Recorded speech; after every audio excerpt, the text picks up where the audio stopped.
Today, however, the foreigner presents something of a problem. He's treated with great courtesy, but kept at a distance.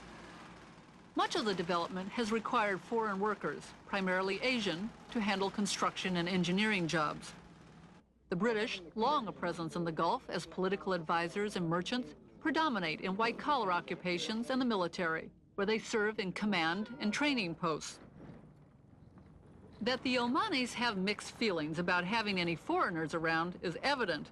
The laws put them in a different category, and so do the people. The foreign worker is tolerated, but isolated.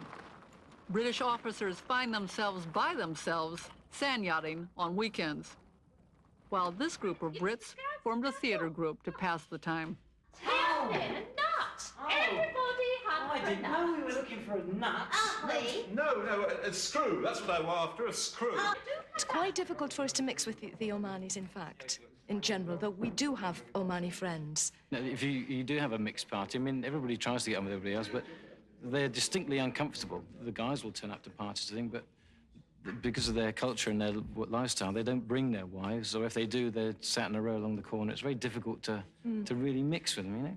They are changing a lot now. The ladies you'll find underneath their great black gowns are normally dressed in Dior fashions and exquisite jewellery, and they really do go to town.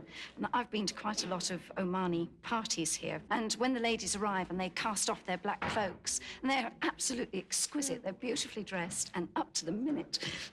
Perfect makeup and everything, but there's never a man in sight. There's just women everywhere, and they're all beautiful. They dress for each other, whereas we tend to dress perhaps more for the men as well as for the women. They dress only for the women, and they dress exquisitely. And they love it.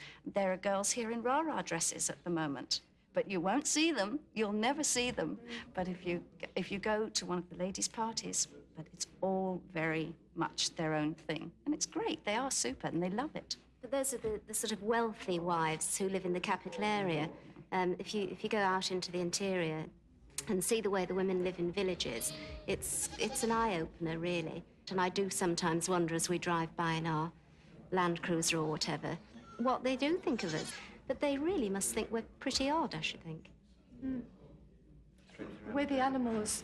We're the animals in the zoo, really. And yet, they always seem to me that they wouldn't change. They're interested, they like to look at it, but they wouldn't. They don't want it for themselves.